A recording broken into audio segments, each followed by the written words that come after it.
Hi, everyone. Thank you for joining. Thank you for joining this series. We're going to have folks trickle in for the next 30 seconds or so, and then we'll get started. My name is Dominick DePhilippis. I'm Program Coordinator at the Center for Behavioral and Addiction Medicine at the UCLA Department of Family Medicine. So welcome to this series. While we're waiting for folks to come in, I'm going to give a brief overview of what this series is about. This is the case-based learning collaborative on stimulants, and this is our fourth session since we started in October. So this is exciting. We're going to continue in 2024, so look out for those dates via email. Next slide, please. And of course, it's the first and third Fridays at 12 p.m. to 1 p.m. You have seen this objective so many times, so I'm just going to go over it. It's in all the correspondence that has gone out. Next slide, please. All right, so just a few housekeeping items. Please use the Q&A for questions and the chat for comments during the lecture. Sometimes it does overlap, so that's fine. Feel free to just send your questions any way you want to, but if you want a question to be easily viewed, please use the Q&A option. But if you can't see that, then by all means, feel free to use the chat. We are going to provide CMEs for this training as well, and the credits will be processed after this lecture. So if you've been attending for the last few sessions, we will be processing everything at the end of this lecture. So please complete the evaluation at the end so that you can be noted and send information regarding CMEs. Closed captioning is available, so feel free to enable closed captioning. Past presentations are available on the CBAM site. This presentation will be available by next week as well, including the recording and the slides. So look out for that email that will come in your email box next week. And again, we'll share our sessions, upcoming sessions. Next slide, please. This is our disclosure statement for this series. So please feel free to read through the disclosure statement as required by our CME provider. All right. Dr. Shapta, who is a director at the Center for Behavioral and Addiction Medicine at the Family Medicine Department, will be providing the bio and introducing our speaker for our great presentation today. So Dr. Shapta, please go ahead and take it away. Thanks, Tommy, and welcome everyone. It's always great to have you here. Thanks, fellows, for showing up and being part of this and being so energetic. Gio and Jessica, it's always great to have you guys here and lead it and help lead this. And of course, Dr. Meza. It's my great good fortune today to introduce to you Dominick DePhilippis. I call him Dom because that's kind of how I know him. He's my good friend from a long time ago. I have his bio here, but I think it's missing something really important. And that is, it is Dom's work that is largely responsible for contingency management being available as a frontline delivery of care within the VA medical system. So those of us who have worked with the VA knows that the immense amount of work that's required, and Dom wrestled this and got it in place, and people are better today because of his work. So hats off to you, Dom. I don't know how, I mean, you're a psychologist, you're a clinical psychologist. You've the Deputy National Mental Health Director for Substance Use Disorders in the Office of Mental Health and Suicide Prevention in the Department of Veteran Affairs. You are really a leader in teaching us about how we implement evidence-based treatments into practice. And I could sing your praises. You've got a long CV, but better to spend the time listening to you. I want to ask everyone to please be chatty. We want to see questions. Please put them in the chat. You know, as we come toward the end, the fellows will help us organize cases and begin to present some questions around the presentation today. So thanks, Dom. I appreciate you being here. It's an honor. Thanks. I look forward to hearing to your talk today. Thanks so much, Steve. A pleasure. Thank you so much for the opportunity. I want to thank you and Dami and Dr. Sanchez and the entire team there at UCLA for giving me this great opportunity, inviting me to be a part of your discussion today of contingency management. So without further ado, I'll bring up my slides. And by all means, I do not want this to be a death by PowerPoint opportunity. So feel free to chime in on the audio channel or chat. And if I miss something, someone chime in and say, hey, Dom, someone asked something on the chat, please address it. And I'm happy to digress from the slides to any questions or comments that come up. So with that in mind, let's talk about contingency management and the treatment of substance use disorder. So what I'm hoping is that by the end of our discussion today, that you'll be able to identify the challenges to recovery from substance use disorders, because that's the context, that's the milieu, that's the sometimes daunting situation into which we're implementing or making CM available to patients we serve. You'll be able to differentiate the rationale and methods of contingency management, distinguish various applications of contingency management to substance use disorder treatment. And this next one, number 4, is an important one. Refute some common critiques of CM. There are critiques that I think are born of the best intentions, but are generally misunderstandings of the behavioral principles and methodology of contingency management. And then, of course, the evidence, which is overwhelmingly supportive of the efficacy of contingency management.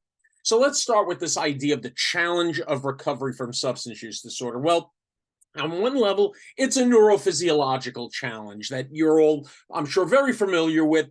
Chronic exposure to stimulants is going to cause dysfunction in the dopaminergic systems of the brain, such that you get a displacement of prior reinforcing activities and a sole concern for acquiring and using stimulants. And what we see neurophysiologically, thanks to the work of Dr. Nora Volkow at the National Institute on Drug Abuse, is that we actually see strong evidence that there is dysfunction brought on by chronic exposure to stimulants. These PET scans of brain activity in the dopaminergic regions of the brain indicate reduced function. Now, for me as a psychologist, I would say, okay, that's inside the black box. What does this mean experientially, phenomenologically for a patient? Well, what it means is that formally rewarding activity, spending time with loved ones, enjoying a good meal, going to the movies, reading a book, having a good day at work, no longer produce that sufficient dopaminergic activity to be experienced as satisfying. So there's a shift in the motivational hierarchy of the patient towards continued stimulant use. Now, there's a good news story here, again, courtesy of Dr. Volkow, in that with abstinence, sustained abstinence, we see a return to normal or near normal function in the dopaminergic areas of the brain. So activities that were once part of a pre-substance use disorder lifestyle can now be experienced again as rewarding in a recovery lifestyle. But as the slide title indicates, we have a time challenge. How do we help support a patient to sustain abstinence over a sufficient period of time to restore that brain function? Well, if that wasn't daunting enough, we also have a treatment attrition challenge. We know that substance use disorders, stimulant use disorder among them, are chronic illnesses. They respond best to continuous seamless treatment, but we have a high degree of attrition, upwards of 70% after just 4 sessions of outpatient treatment, clearly insufficient to get that prolonged period of abstinence that would support the recovery of the dopaminergic activity of the brain. And by the way, behaviorally, to have sufficient exposure to recovery behaviors that are reinforced and strengthened as part of the patient's behavioral repertoire. What we see, unfortunately, is repeated rather than continuous episodes of care. And what happens is patients, and I'm sure you've experienced this in your clinical work, return to care in a clinical state more severe than their prior treatment episodes. Well, adding to that challenge is a cognitive behavioral challenge. And when you look at this challenge from the perspective of the patient, I think the old cliche of the devil on one shoulder and the angel on the other is rather apt.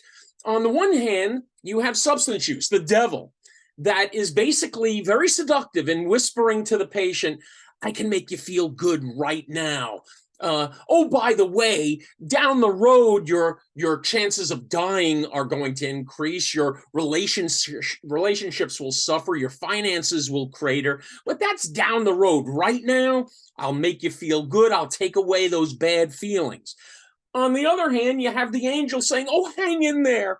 If you just stick with your recovery, things will get better. Your life will improve. Your relationships will improve. Your reputation can be restored. Oh, by the way, when in the immediate aftermath of your decision to pursue recovery, you're going to feel kind of awful. You'll probably experience withdrawal. You'll have a clear-eyed, lucid perspective in view of the devastation in your life brought on by substance use disorder.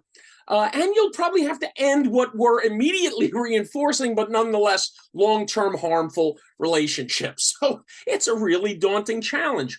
But that's the landscape that we're going to be introducing contingency management into. So we need to make recovery behaviors immediately reinforcing so the patient has a fighting chance of choosing those behaviors over substance consumption ones, which of course are potently reinforcing and immediately reinforcing.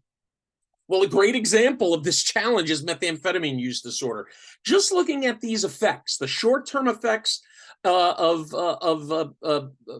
methamphetamine use, all sources of immediate reinforcement, all the negative effects are delayed and uncertain. So this is very, very influential, very seductive for behavior, because we are very responsive to immediate consequences. Even modest sized consequences, when delivered immediately, are very influential on behavior. And these very potent, high magnitude negative effects, up to and including death, are not as influential on behavior. And we could no need to take NIDA's word for it or my word for it. Just anyone who's experienced or had a loved one or in their own lives, say, tobacco use. You would be hard pressed to find someone who smokes cigarettes or has smoked cigarettes in the past say, "Oh, I wasn't aware that the smoking could cause cancer, an emphysema, or chronic lung disease, or death." Those consequences the public is largely aware of. Obviously, there's a massive campaign with the Surgeon General's warning, but those efforts are not as immediately influential on behavior because the consequences are delayed and uncertain. Well, contingency management says, okay, that's what's laid out before us. That's the playing field that we have to fight this disorder on. Let's make early recovery rewarding. And CM does that by bringing immediate, reliable reinforcement for engaging in recovery behaviors. Abstinence from substances being the most common recovery behavior, but other recovery activities like treatment plan objectives or medication adherence can also be targets of contingency management. And by doing so, especially when we reinforce abstinence from substances, we're giving the patient's brain a chance to heal. We're creating that cast, if you will, on an analogy to a fractured limb. We're putting that cast on, allowing that limb to heal. So when we remove the cast of contingency management, then the naturally occurring reinforcers that come with recovery that are ordinarily delayed will be experienced as satisfying by the patient, will sustain recovery longer term. Oh, by the way, when we reinforce those target behaviors, we get de facto reinforcement of retention and treatment, because retention and treatment is part of the behavior chain that ultimately leads to reinforcement. And if you haven't guessed already, yes, this is the organizing principle. Operant conditioning, CM, has its roots in the fundamental learning principles that were elucidated by B.F. Skinner, with his portrait of a young B.F. Skinner there on the left, and his use of studying operant behavior in an operant chamber, which came to bear his name, the Skinner box. And you might say, Dom, hold on a second. You already lost me. You're saying that principles that were elucidated on animals like pigeons and rats in exquisitely controlled situations like an operant chamber or a Skinner box can somehow be applied to the human behavioral experience? I got news for you, Dom. We don't all live in Skinner boxes. And that's an important consideration. However, we know it may be easy enough to reward an animal in a Skinner box, but how you conduct CM in the real world makes all the difference in the world. The way we do positive reinforcement is more important than the amount. Well, what does that mean in terms of translating those animal learning concepts into the human behavioral experience? Well, I will posit to you that it is assiduous attention to the methodology of CM, to the procedures of CM, that allows us to craft, if you will, a virtual operant chamber for our patients so they can select the lever of abstinence instead of the lever of substance use and receive immediate reinforcement for it. So the procedures are the whole ball of wax when it comes to contingency management.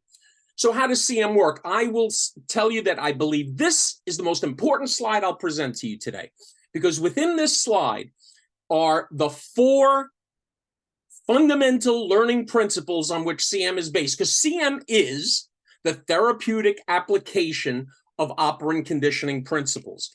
So our first order of business is, okay, we want to reinforce a recovery behavior. What recovery behavior are we going to reinforce? Thankfully, for the vast majority of patients, the recovery behavior most quintessentially associated with recovery is abstinence. And you might say, hold on a second, what about patients who haven't embraced an abstinence goal? What about a harm reduction approach?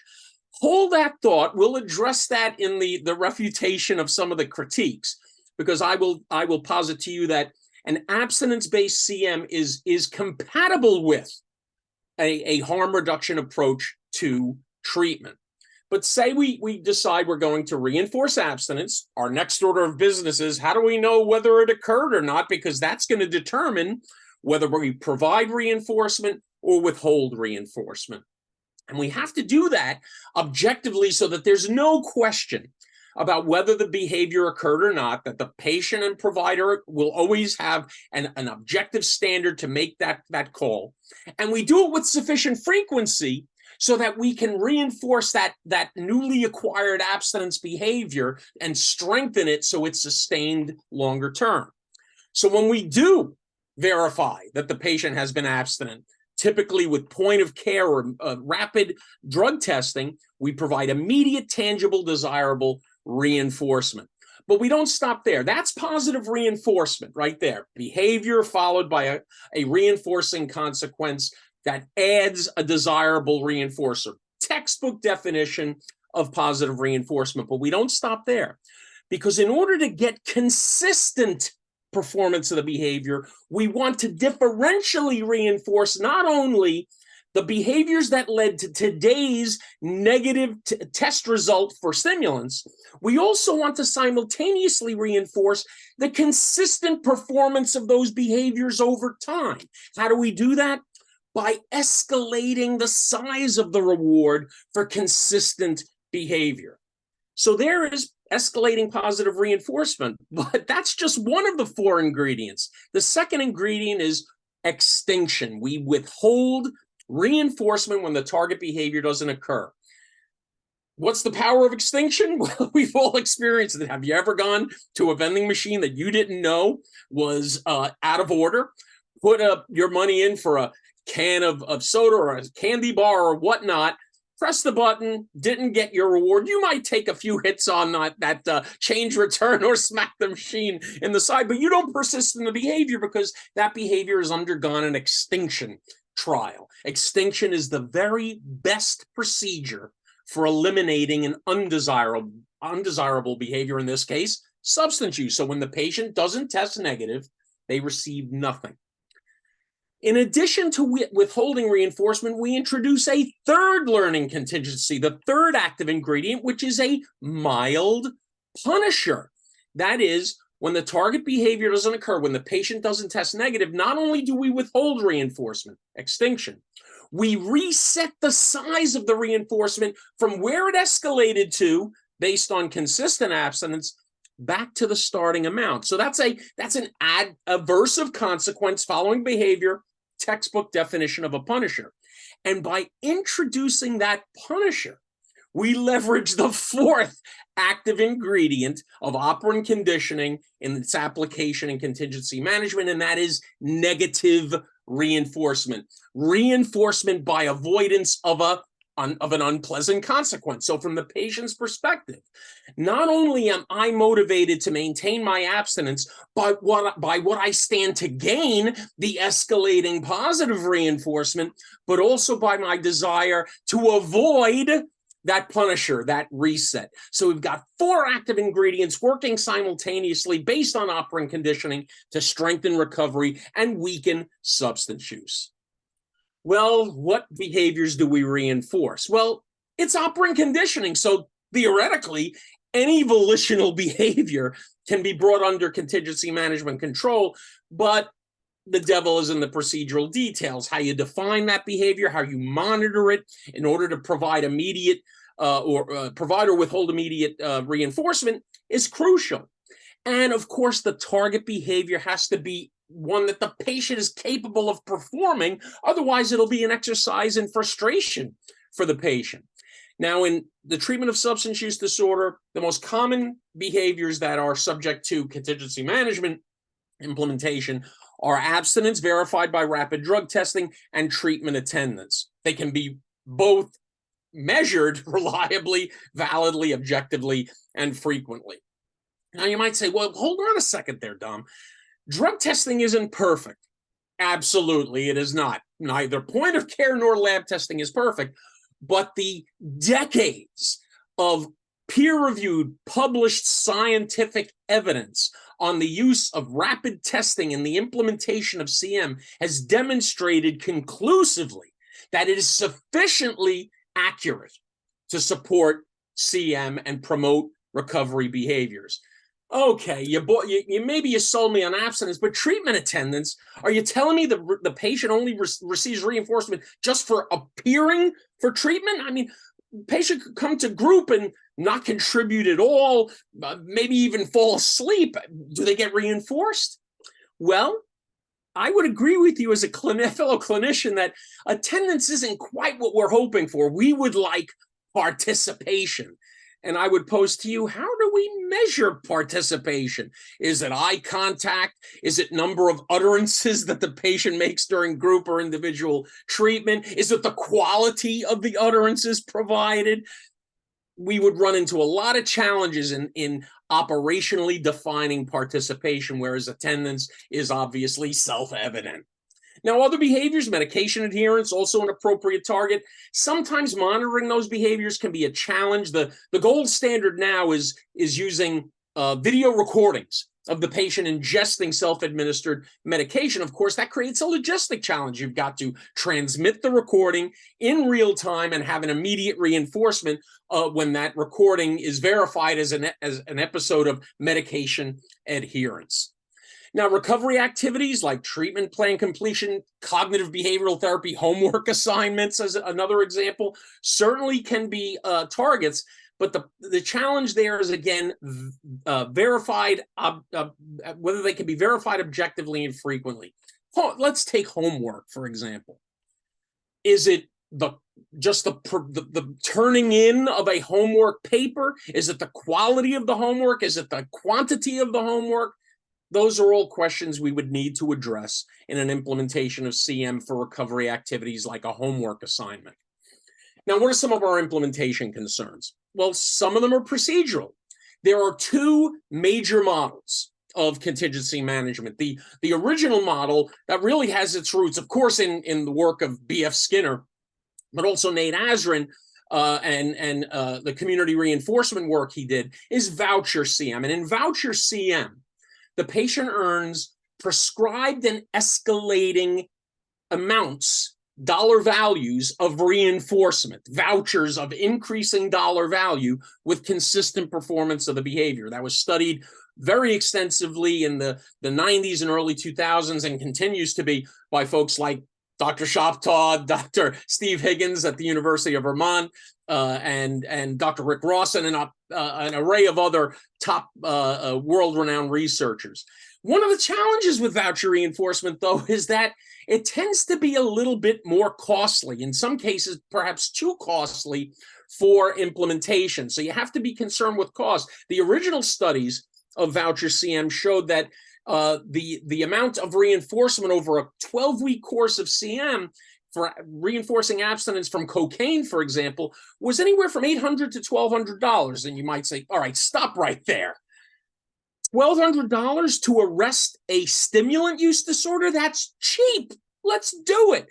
Again, I would agree with you, but good luck implementing that in community programs, which have a variety of different challenges, but including resources to make that available. Well, the other model, PRI-CM, is based on the work of the late, great Nancy Petrie. And those of us who, and I was involved in voucher CM as a provider and as a supervisor, and when we heard the lamentations of, we can't, if it's just, this is too expensive for us to do, the response was, well, sorry, it's sort of like the Jerry Maguire principle. If you want the behavior, you got to show the patient the money. Well, Nancy came along and said, hold on a second, I think I have a way that we can reduce the cost of CM without sacrificing efficacy. And that is by having, instead of the patient receiving prescribed and escalating dollar values of reinforcement, the patient received prescribed and escalating opportunities for reinforcement, coming in the form of draws of price slips of various denominations, monetary values, from a container, typically a plastic fishbowl, hence this came to be known as fishbowl CM. Now you might say, well, then that settles it. PRI-CM is the way to go. Not so fast. There are studies that show patients may have a preference of voucher versus PRI-CM. And also, PRI-CM is not as easily implemented as voucher, especially for rapid behaviors that you want to rapidly reinforce, because you have to bring this fishbowl with you, engage in the draw process, and so forth. So they're basically equivalently efficacious, but it's not as simple as, well, this costs less, this costs more. Let's choose the one that's less costly. Both are valuable applications of CM. Well, target drug. I've talked about stimulants as the principal target substance, or abstinence from stimulants as the typical target behavior. Why not total abstinence? Isn't that what we're going for? Isn't that the healthiest outcome? Well, the reason why we preferentially reinforce abstinence from stimulants is, first and foremost, that's where the data is strongest, or are strongest. There is the empirical literature is replete with evidence of targeting stimulants as an effective application of CM, and you can get better outcomes when you target a single substance versus total abstinence. And it's not terribly mysterious as to why. Consider it again from that operant conditioning perspective. If I'm a patient and I have a very good weekend in terms of my recovery from stimulant use disorder, but I had trouble sleeping, so I got a hold of some benzodiazepines, or I used some cannabis, or whatever, I know in a total abstinence CM that when I go in to see my provider on Monday, my good work with refraining from stimulants will not be reinforced. Well, what do we call it when a behavior is not reinforced? An extinction trial. So with the best of intentions, we would be putting that cocaine or stimulant abstinence through extinction rather than reinforcing it, which is more aligned with a shaping approach. Remember, total abstinence is a very complex behavior, and the best way to build a complex behavior is by reinforcing successive approximations of it, that is, by reinforcing single drug abstinence. Well, don't you see drug substitution? No, actually, we don't see an increase in the use of other substances when we target a single substance. In fact, we often see the reverse, because the patients quickly realize, when I dabble with other substances, cannabis or alcohol or opioids or what have you, it makes it more difficult for me to secure my reinforcement for stimulant abstinence. Now, we sometimes target cannabis with contingency management. It's a bit more complicated because of the lengthy detection window for THC, but there are some adaptations to the protocol that can be made. Alcohol, one of colleagues of ours, Dr. Shoptaw, and us in the CM community of subject matter experts, is Dr. Michael McDonnell at Washington State University. Is doing terrific work on using CM to target alcohol. The challenge there is we don't have a point of care test for ethyl glucuronide, the metabolite that would allow us to target alcohol on a twice weekly outpatient application of CM. You could use desktop analyzers. They tend to be kind of expensive. So once an ETG point of care test is available, I know we in VA are very eager to apply that to CM to alcohol. Well, we're in the midst of an opioid crisis in the United States, Dom, and if CM is so effective, why don't we apply it to opioids? Well, the evidence is clear. The medications for opioid use disorder, methadone, buprenorphine and buprenorphine combination products, extended release naltrexone, they remain the most effective frontline treatments. They are literally life-saving treatments that reduce all-cause mortality by upwards of 50 to 60%. CM can be effective. It's not as effective, but there's some other challenges as well. We don't have a very good rapid test for fentanyl.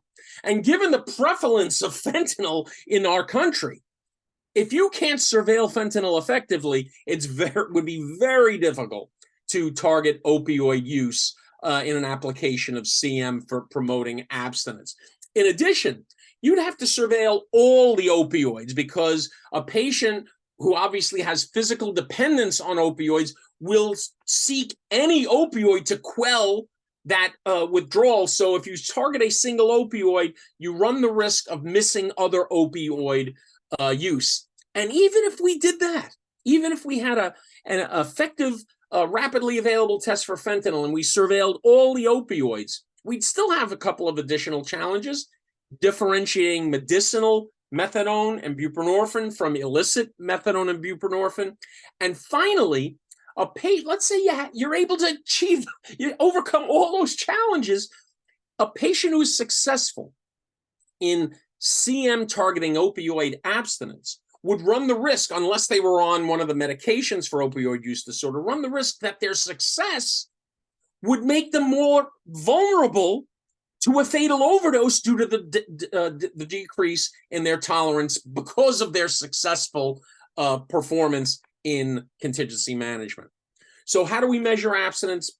Toxicology testing with immediate results, typically point-of-care testing. And as far as who administers CM, there is no singular discipline that is exclusively the best administrators of CM. It could be administered by psychiatrists, psychologists, social workers, nurses, addiction therapists. Really, the only group of professionals who generally are not recommended for doing CM because it could create a dual relationship and complicate their relationship with patients are peer specialists, because they're not typically in the role of direct clinical service provision. They're more navigators and advocates for patients. Well, what other procedural challenges do we have? What are we going to reward the patient with? In VA, we're very fortunate. We have an internal legal tender called the Veterans Canteen Service Coupon System. These are not coupons like you would clip from the Sunday newspaper to get a discount on a product at a grocery store. These coupons are as good as cash for purchasing items from any retail store known as canteens throughout the VA system. And our retail stores stock everything from candy bars up to flat screen televisions and computers and other higher priced technology. So the patients have a wide array of choices of how they can use their earnings in CM. Outside the VA, it becomes challenging because you have to source your reinforcement. Now, California has been able to overcome that challenge by getting a waiver from the Department of Health and Human Services to use Medicaid dollars of the Medi-Cal system up to a cap of $599 over a course of CM. So that's the type of challenges that you face in implementing CM in terms of the rewards. Interestingly, why $599, Dom? Well, the reason is when you reach $600 in the provision of incentives, you trigger IRS reporting requirements. Literally a 1099 form would need to be implemented. And remember, that's a whole separate department in the federal government from the Department of Health and Human Services. So a lot of legal complications you run into in implementing outside. The way California is doing it through the 1116 waiver is a great start, and we're very eager to see how that implementation goes statewide. Frequency, The frequency of sessions in abstinence CM is yoked to the detection window of stimulants in urine. So you can do testing or sessions 3 times a week or even twice a week. In VA, we do testing twice a week, typically Mondays and Thursdays, Tuesdays and Fridays, or Monday and Friday, because the detection window for stimulants, if you surveil on those 2 days, you're surveilling a full week's worth of behavior. Well, in what programs can you make CM available? Basically anywhere where the patients present for treatment. Outpatient programs, IOPs, OTPs. You could commence CM in an inpatient setting and have it carry over into outpatient treatment. Likewise, in residential, it really fits with all forms of treatment.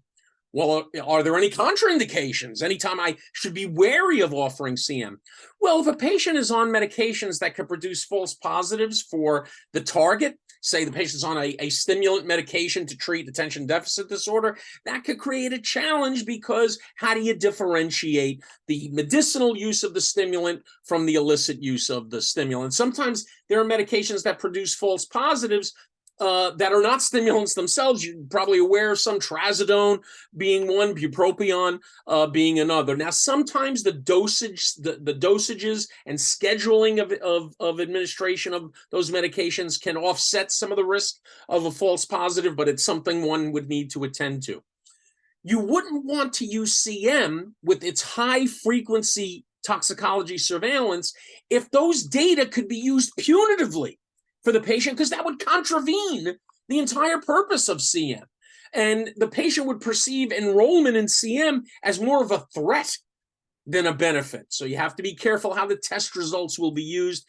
And then lastly, in VA, this is not based on any empirical evidence. Frankly, we don't know exactly what the optimal decision would be regarding repeated courses of CM. So we have decided in VA that if a patient has received a course of CM, they can't get a second course for at least 12 months after the first course has completed. What we wanted to avoid was the potential that the patient could unintentionally be incentivized for recurrences of use as a means of getting back and re-engaging in CM. Again, based out of an abundance of caution, not based on empirical evidence. What are some of our organizational challenges? You have to be able to implement point-of-care drug testing. I'll tell you that that's not as easy as it seems. Many of our colleagues in Path and Lab are skeptical about point-of-care drug testing. They have reservations about point-of-care drug testing, though we know conclusively that point-of-care drug testing is sufficiently accurate to support CM. We know that from the implementation we have in VA. We know it again from the just plethora of evidence in the empirical peer-reviewed published literature. Changing the clinic culture. Perceiving these behaviors, substance consumption behaviors, not as the patient doing something bad that needs to be punished, but instead looking at recovery as a behavior we want to reinforce. So changing the culture from punitive, persecutorial to reinforcing and supportive. Very, very important. Training and coaching. I made the case at the outset that the whole ball of wax with CM is assiduous adherence to the procedures. And even the very best practitioners over time will manifest drift from the best procedures. Heck, the very best athletes, the LeBron James of the world, need coaches. The best musicians need coaches. Why not CM implementers too? And we've observed in VA that unless we do coaching, we do see drift from the optimal procedures. And that's, as I mentioned, that's like deconstructing that virtual Skinner box, and the CM will be less effective. And then telehealth administered CM. Here's where I think apps can be very, very helpful, because they allow for distal surveillance and distal reinforcement of behavior. In other words, the patient would provide evidence of abstinence, perhaps a point of care test under video surveillance in the app, a point of care oral fluid test to be more precise, because obviously urine drug testing at a distance is typically impractical or infeasible, and then the ability to remotely reinforce the patient with, say, gift cards of increasing value. Okay. So if I'm selling you a little hard on the methodology and rationale, let's look at some of the very common, and I maintain, born of the best intentions, criticisms of CM that are refutable because they are largely based on a misunderstanding of the behavioral principles. First one might be, Dom, you fancied up this description of CM with your psychobabble, but really what you're talking about is you're bribing patients. That's all you're doing. You're bribing them to be abstinent. You're bribing them to recovery. And I might say, well, I can understand where you might get that misperception, because we're providing something of value to the patient after they demonstrate they've engaged in a recovery behavior, but it doesn't even meet the textbook definition of bribery. When I bribe someone, I'm providing something of material or financial value to a person for them to perform a behavior that puts him or her in legal jeopardy, as well as me, for my best interest. That's just quintessentially diametrically opposed to what we're trying to do in CM. In CM, we're reinforcing a behavior that's in the patient's best interest. And the other, if we want to grapple with the moral hazard issue of contingency management, I would also make a counterpoint that we know that stimulant use disorder is a life-threatening illness. We know CM is an effective treatment of it. How ethical is it? How moral is it for us to withhold such an effective treatment that could save people's lives? And by the way, is based on fundamental principles that we know work in human behavior. All right, so maybe it's not bribing, but I just have a hard time with the idea of paying someone to do what they ought to do. A person ought to want to be abstinent. We shouldn't have to pay people to do that. Well, I don't think that's really a definitionally sound critique. I take issue even with the term paying a person. When I pay someone, I pay a plumber to unclog my drain. I pay an auto mechanic to fix my automobile. I am compensating that individual for their time and material in fixing or remedying something that serves my best interest. Not what CM is doing at all. We're not paying people to perform a task for us. Instead, we're reinforcing a behavior that's in the patient's best interest. By the way, that's exactly, managed contingencies is exactly how the substance use disorder behaviors emerged. Why not use that same effective methodology to promote recovery behaviors? All right, now I got you, Dom. All right, maybe you're not bribing them, and maybe you're not paying them, but if you give someone reinforcement from the outside, they're going to start to lose their internal motivation for recovery. They're going to want to pursue recovery less when you withdraw the reinforcers. Now, that criticism had some teeth. There is evidence in the social psychology literature dating back to the 70s that elucidated a concept known as the over-justification effect. And what the researchers, Lepper and colleagues, did, if you took a social psych class, you're probably familiar with this experiment. These researchers examined children and separated children into two groups. What the two groups had in common is these were all children who enjoyed coloring in coloring books. They would spontaneously color in coloring books. Well, what these researchers did is, for one of the groups, they started providing external reinforcement. For the other group, they did not provide external reinforcement. And lo and behold, when they withdrew the external reinforcement from that one group of children, those children colored less frequently. Whoa. Is it possible that by providing external reinforcement by way of contingency management, we might actually reduce internal motivation for recovery? That's a big concern. Well, there was plenty of evidence that circumstantially suggested that CM was not having a negative impact on internal motivation. But one of the most strongest sources of evidence that disconfirms the hypothesis that CM would reduce internal motivation comes from a meta-analysis performed by Meredith Ginley and colleagues, published in the Journal of Consulting and Clinical Psychology. They looked at studies of CM that included assessments of abstinence by toxicology-based assessments of abstinence up to a year after the CM reinforcement was discontinued, and they found that the abstinence effects can endure up to a year after, clearly disconfirming the idea that if you withdraw the reinforcement, you diminish internal motivation. Clearly, there was internal motivation. In fact, internal motivation may have been increased by the CM. Why? Through improved self-efficacy. The patient learns, I can do this, and it's worth doing. They improve their self-efficacy. Oh, and by the way, shout out to Dr. Volkow. We're promoting that recovery in the dopaminergic areas of the brain. Well, Dom, are you saying that everyone who goes through CM is going to be abstinent a year later? No.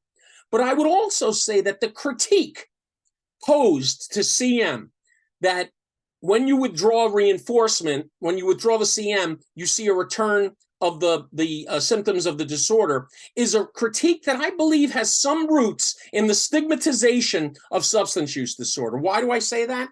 Because we don't apply that same critique to the treatment of other chronic illnesses. We would never say, gosh, those antihypertensives don't work. As soon as you stop taking them, your blood pressure went back up again. No, in fact, we use that AB change in symptomatology as evidence of an effect of the treatment. Yet we expect a more acute model to be applied to what we know with substance use disorders as a chronic condition. Dom, are you saying that people should be on CM indefinitely?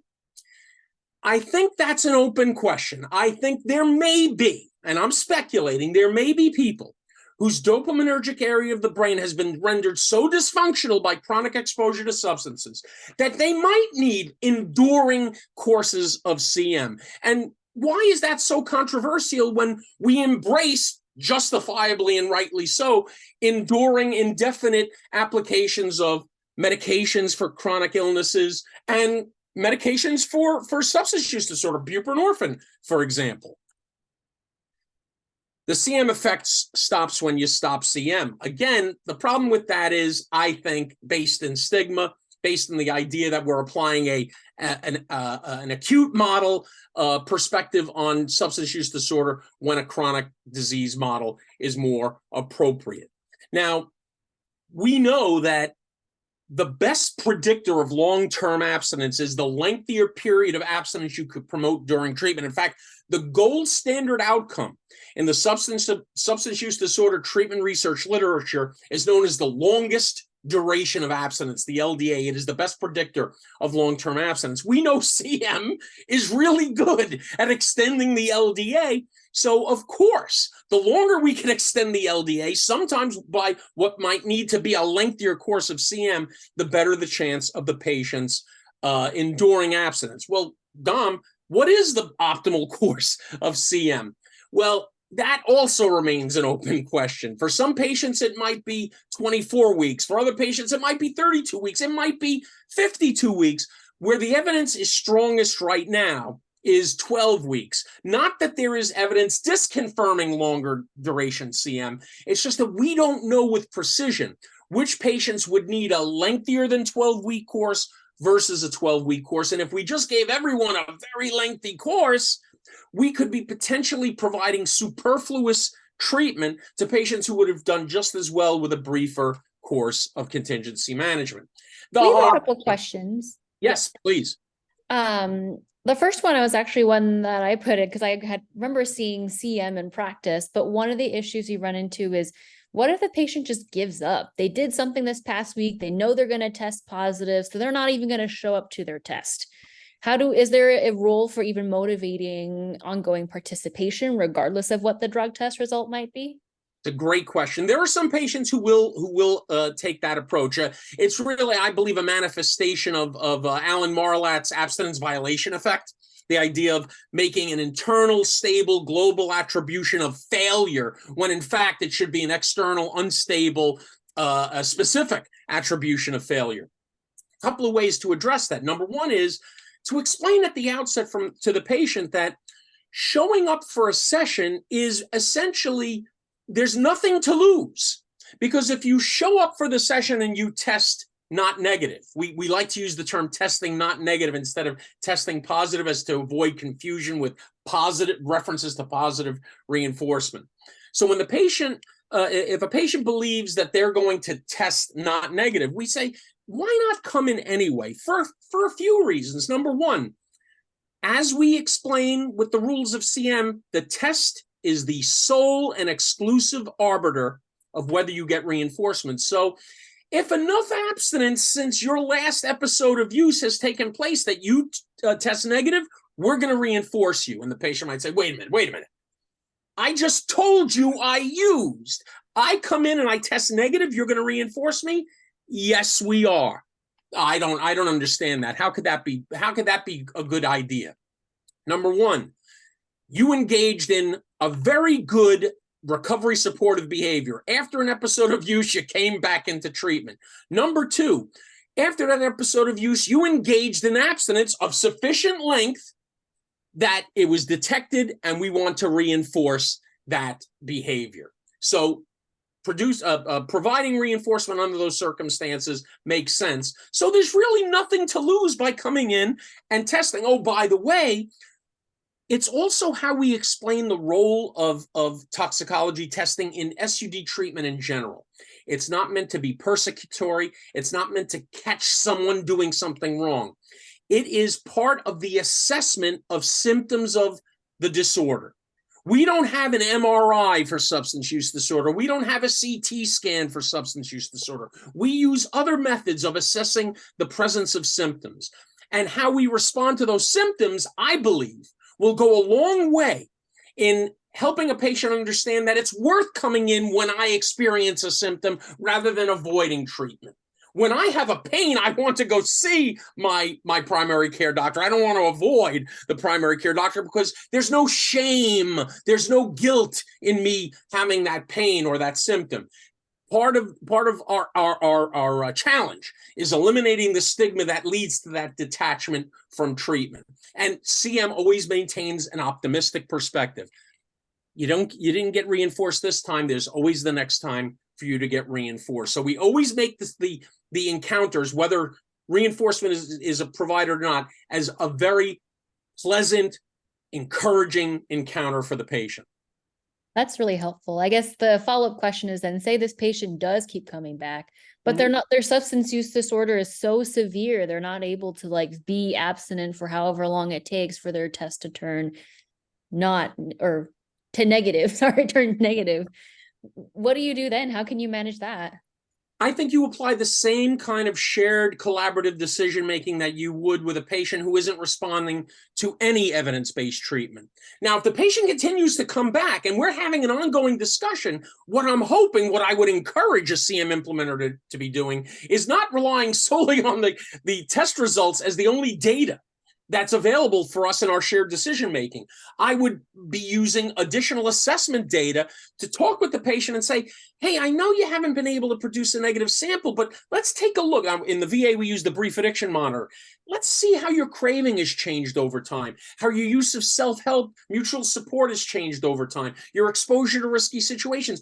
There's progress there. Let's use the CM as a sort of nexus for continuing that conversation. And if the patient's clinical status declines to such a severe level that either a higher level of care is needed or a discontinuation of treatment with and a replacement with additional treatment, that certainly would be the case, as it would with any other evidence-based treatment.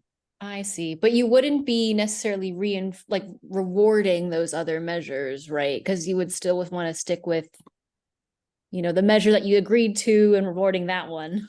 A patient potentially could be in several different applications of contingency management. For example, a patient might be getting reinforcement for attending a substance use disorder therapy group and also participating in an abstinence CM program. So we can have different applications of CM that the same patient is participating in simultaneously.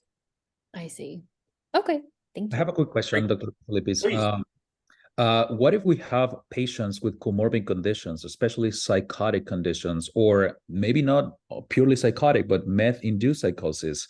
At what point will you start contingency management for these patients, or will you wait until this psychotic episode resolves, or what are your thoughts about that? There is evidence, again, out of colleagues out of Washington State, that show that contingency management, reinforcing abstinence, can be very effective with patients with severe mental illness. Now, if a patient is so decompensated that they cannot attend to the actions in a contingency management session, they may need a more controlled environment, an inpatient stay for clinical stability. So again, that would be more of a clinical judgment decision as to whether to commence the CM or not. Another consideration is we apply this procedure for patients with comorbid opioid use disorder and stimulant use disorder because they tend to be a higher severity population than other patients. And what we do is we tell the patient, look, we want to commence stimulant abstinence CM with you, but we don't want to have you go through a lot of sessions unable to produce a negative sample. And then by the time you produce a negative sample, there's little course of the CM left to escalate and get increasing amounts of reinforcement for continuous abstinence. So instead, let us know when you have abstained from stimulants for 2 to 3 days. We'll do a point of care test immediately. If it's negative, CM commences. If it's not negative, let's give it another 2 to 3 days, take another sample and see. That way the patient starts off with a negative sample, and there's evidence patients who commence CM with a negative sample tend to have a better outcome. Okay. Thank you. Thank you. Great questions. Another concern, and the public will often express this concern. Let me see what you doctors got in mind here. I had a family member with substance use disorder, and this family member took money from us and spent money on substances and pawned his or her own property to continue to use substances. You want to provide things of monetary value to a patient with substance use disorder? That makes no sense. Aren't they just going to divert what you give them to support their substance use? Well, again, an understandable concern. We are providing material value, monetary value to a patient with a substance use disorder. But the concern about diversion is, the apprehension about that is probably overstated. David Festinger, who sadly passed away a few years ago, researcher at the University of Penn, did a study looking at that very question. If we made it as easy as possible for a patient to divert their reinforcement, in other words, by giving them cash as opposed to gift cards or merchandise, would those patients show higher levels of substance use than patients who receive gift cards or merchandise? No difference was found. So while the diversion question is certainly a real phenomenon, it's a non-zero probability, it's not commonly what we see. And remember, CM has built into its procedures a way of addressing that. If a patient were to divert their incentives to purchase substances for consumption, what's going to happen? They're going to test not negative. They're not going to receive any reinforcement that day. Their reinforcement will be reset, and they've got to climb back up. And the idea that a patient would, with the forethought of, all right, I'm in a 12-week CM, I'm going to be abstinent for 12 weeks, so I earn a lot of reinforcement and I can have a binge at the end of this course of 12 weeks. Well, if that type of behavioral control was possible in large majority of patients with substance use disorder, we probably wouldn't have a great need for contingency management. Now, we're at the top of the hour here, so Dr. Meza, you want to take us home? Oh yeah, no, thank you very much today, Dr. DePhilippis. Excellent.